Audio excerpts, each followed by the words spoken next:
Ethan était un élève turbulent, toujours à l'origine des pires bêtises. Un jour, son professeur lui demanda de lire une phrase en anglais, mais il inventa sa propre langue pour la réciter à voix haute. Furieuse, l'enseignante, qui n'avait jamais rencontré un élève aussi mauvais, l'envoya au coin. Lors d'un test de mathématiques, face à une question aussi simple que 3 x 9, Ethan trouva une solution pour le moins étrange. Dans sa tête, les nombres étaient des planètes, et lui, le maître de l'univers, devait déplacer la 3e planète pour la faire entrer en collision avec la 9e. Le choc détruisit la 9e planète et, selon sa logique, le résultat devint donc 3 x 9 = 3. Persuadé d'avoir réussi brillamment son test, il afficha un sourire satisfait lorsqu'un camarade lui demanda comment il s'en était sorti. Pourtant, il obtint un 0. Pris de panique à l'idée de montrer son résultat à ses parents, il trouva une solution radicale. Il fit venir 2 chiens qui dévorèrent sa copie. Mais son excuse « Les chiens ont mangé mon test » ne convainquit pas ses parents, qui le punirent sévèrement. Ethan était un enfant difficile, décrit par ses professeurs et les autres parents comme un cas désespéré. Il lançait le ballon de ses camarades hors de l'école, provoquait des bagarres et se retrouvait régulièrement confronté à des plaintes. Un jour, après un nouvel incident, le père d'un élève vint frapper à sa porte pour exiger des explications. Sans poser de questions, le père d'Ethan lui asséna une gifle. Le directeur de l'école ne supportait plus son comportement et suggéra que l'enfant avait un problème mental, surtout en le comparant à son frère, le meilleur élève de l'établissement. Contrairement à lui, Ethan, encore en 3e année, avait déjà redoublé 2 fois. Il alla même jusqu'à convaincre son frère de falsifier un mot d'absence pour sécher les cours et s'amuser à l'extérieur. À bout de patience, son père refusa de croire que son fils était malade, estimant qu'il était simplement trop gâté. Il décida donc de l'envoyer dans un internat extrêmement strict, espérant que cette nouvelle discipline redresserait son comportement. Ce fut un choc pour Ethan. Il regarda la voiture de ses parents s'éloigner, les larmes aux yeux. Sa mère et son frère eurent du mal à le laisser derrière eux, mais ils espéraient que cela l'aiderait. Ce qu'ils ignoraient, c'est qu'Ethan n'était peut-être pas doué en mathématiques ou en anglais, mais il possédait un talent incroyable pour l'art. Il pouvait assembler un puzzle de 10 000 pièces sans même lire les instructions, et avec une précision impressionnante. Un jour, après avoir observé un enfant en train de manger une sucette dans la rue, il rentra et recréa la scène en peinture, mélangeant le jaune et le rouge avec de l'eau pour donner un magnifique effet de dégradé. Juste avant son départ, pour l'internat, il dessina une illustration montrant sa main s'éloignant progressivement de celle de ses parents et de son frère. Mais personne ne connaissait son talent, et Ethan devait garder sa peine pour lui. Seul dans l'école, il pleurait en cachette dans les toilettes la nuit, avant de se rincer le visage pour que personne ne remarque son chagrin. Livré à lui-même, il devint méfiant et réservé. Un jour, son professeur lui demanda d'expliquer un poème, et Ethan répondit que ce que l'on voit et ressent est la vérité, tandis que ce qui nous échappe est une illusion. Il avait donné le véritable sens du poème, mais l'enseignant, persuadé qu'il était un fauteur de troubles, s'emporta de rage. En cours d'art, Ethan était souvent distrait. Pour le ramener à la réalité, son professeur lui lança une craie avant de lui infliger 5 coups sur la main. La douleur était insoutenable, mais il se retint de pleurer, sachant que cela ne ferait que renforcer l'opinion que ses camarades et professeurs avaient de lui. Il s'essuya discrètement les larmes et continua son cours en silence. En classe d'anglais, les mots lui semblaient danser sur la page.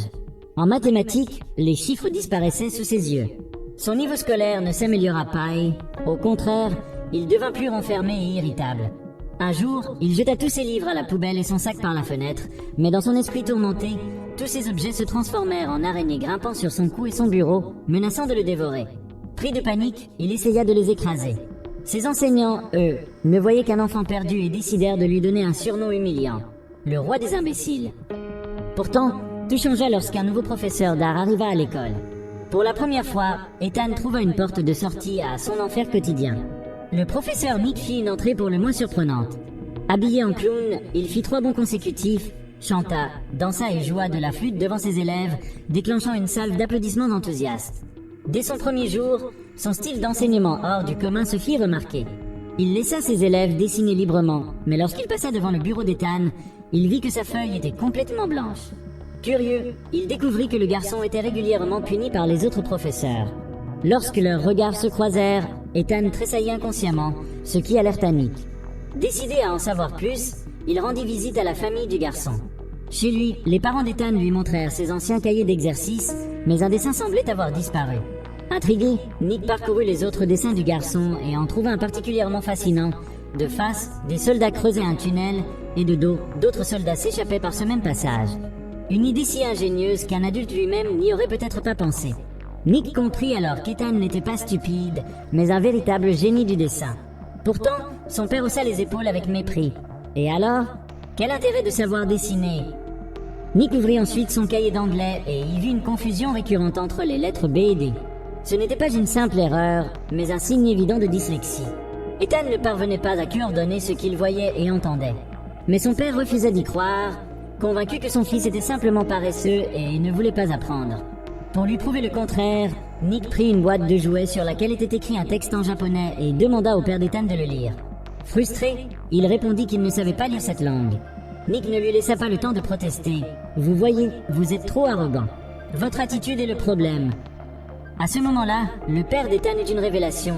Il ne connaissait pas vraiment son fils, il n'avait jamais cherché à comprendre ses difficultés et s'était contenté de le blâmer. Nick lui expliqua que, incapable de reconnaître les lettres, Ethan avait vu sa confiance s'effondrer et utilisait son attitude rebelle pour masquer son incapacité. Mais désormais, il avait même abandonné le dessin. Conscient qu'il devait l'aider, Nick se mit au travail. En classe, il prit l'exemple de Léonard de Vinci, un génie qui souffrait également de dyslexie et écrivait ses phrases à l'envers. Il projeta alors une phrase au tableau et plaça un miroir devant. Soudainement, les lettres devinrent lisibles pour Ethan. Ses yeux s'illuminèrent. Il venait de découvrir que même un idiot pouvait être un génie. Pour la première fois, il esquissa un sourire. À la fin du cours, Nick lui murmura qu'un jour, il brillerait. Peu à peu, Ethan retrouva confiance en lui. Lors d'un cours d'art en extérieur, au lieu de rester figé dans le vide, il ramassa des brindilles et des feuilles et construisit un moulin à eau flottant. Impressionné, Nick le montra à la classe et les élèves applaudirent son invention. Gêné, Ethan baissa la tête, mais cette reconnaissance renforça sa motivation. Nick commença alors à lui donner des cours particuliers. Pour lui apprendre à lire, il traça les lettres de l'alphabet sur son bras afin qu'il en ressente la forme. Il utilisa différentes couleurs pour différencier les lettres similaires et simplifier les calculs en mathématiques. Il écrivit des nombres positifs et négatifs sur les marches d'un escalier et demanda à Ethan de sauter pour résoudre les additions et soustractions. Progressivement, Ethan s'améliora et se mit à aimer apprendre. Grâce à cette approche artistique, il s'émerveilla devant chaque mot et chaque chiffre, et ses notes grimpèrent. Mais Nick ne s'arrêta pas là. Il organisa un grand concours de dessin à l'école et prépara une surprise pour Ethan. C'est alors que son père arriva, affirmant qu'il se souciait de son fils et espérant que Nick ne se méprenne pas sur son rôle. Nick lui répondit par une histoire. Dans les îles Salomon, lorsque les habitants veulent abattre un arbre, ils ne le coupent pas immédiatement. Ils se regroupent autour et lui crient des malédictions. En quelques jours, l'arbre dépérit et meurt. Le père d'Ethan se sentit submergé par la culpabilité, réalisant qu'Ethan était cet arbre dont Nick avait parlé, et que lui et sa femme étaient les responsables de sa déchéance. Ils avaient transformé un génie en un idiot aux yeux du monde. En quittant le bureau de Nick, il aperçut son fils qui, devant le panneau d'affichage, lisait lentement chaque mot annonçant le concours de dessin. Cette simple scène le bouleversa et il se mit à pleurer sans pouvoir se retenir. Le jour du concours, Ethan, qui n'avait jamais su boutonner sa chemise ni nouer ses lacets, prit soin de lui comme jamais auparavant. Il brossa ses cheveux avec minutie, prépara son matériel de dessin et, dès l'aube, marcha jusqu'à la rive du fleuve, contemplant l'horizon avec un mélange d'espoir et de détermination. Lorsqu'il arriva sur le lieu du concours, il trouva une atmosphère vibrante où enseignants et élèves dessinaient dans une parfaite harmonie. Mais Ethan ne se laissa pas impressionner. Il choisit un arbre solitaire comme sujet et sortit les peintures à l'huile offertes par son frère. Nick, attentif, observa Ethan se plonger entièrement dans son art et, inspiré par son élève, se mit lui aussi à dessiner. Pour garantir l'impartialité du concours, il avait invité un juge professionnel chargé de désigner le grand gagnant. Ethan peignait avec une rapidité et une précision impressionnantes et fut l'un des premiers à rendre son œuvre. Lorsqu'il la découvrit, Nick fut stupéfait. Le tableau représentait Nick assis près du ruisseau bordant l'école, entouré d'arbres, de fleurs, de poissons et d'animaux qui semblaient tous émerger de la nature pour célébrer la vie. Un monde vibrant, animé d'une énergie bienveillante. De son côté, Nick avait peint un Ethan souriant, riant aux éclats comme un adolescent insouciant et heureux. En voyant cette image de lui-même, Ethan fut bouleversé. Pour la première fois, il se vit à travers les yeux de quelqu'un qui croyait en lui, et cette vision fit naître une chaleur qu'il avait si longtemps espérée. Lorsque les juges annoncèrent qu'il avait remporté la première place, le public éclata en applaudissements. Submergé par l'émotion, Ethan trébucha en montant sur l'estrade, mais Nick se précipita pour le soutenir et le porta jusqu'à la scène. Pour la première fois, il reçut une récompense non seulement pour son talent, mais comme symbole de sa renaissance. Il n'était plus ce garçon moqué et rejeté, il était devenu un artiste accompli. Pourtant, au lieu de saisir immédiatement son prix, il se retourna et se jeta dans les bras de Nick. Car eux seuls savaient tout ce qu'il avait enduré pour en arriver là, les humiliations, les coups, les regards condescendants. Tout cela aurait pu le briser, mais il avait rencontré Nick, ce professeur qui avait su voir en lui ce que personne d'autre ne voyait. Nick n'avait jamais baissé les bras, il lui avait appris la patience et la bienveillance, et aujourd'hui, cette victoire leur appartenait à tous les deux. Peu après, le directeur décida d'illustrer la brochure de l'école avec un dessin d'Ethan, prolongeant ainsi son honneur et sa reconnaissance. Ses parents, stupéfaits, prirent enfin conscience du potentiel de leur fils et remercièrent chaleureusement Nick pour tout ce qu'il avait fait. À la fin de la journée, alors qu'Ethan se tenait dans les bras de Nick, il ressentit une liberté nouvelle.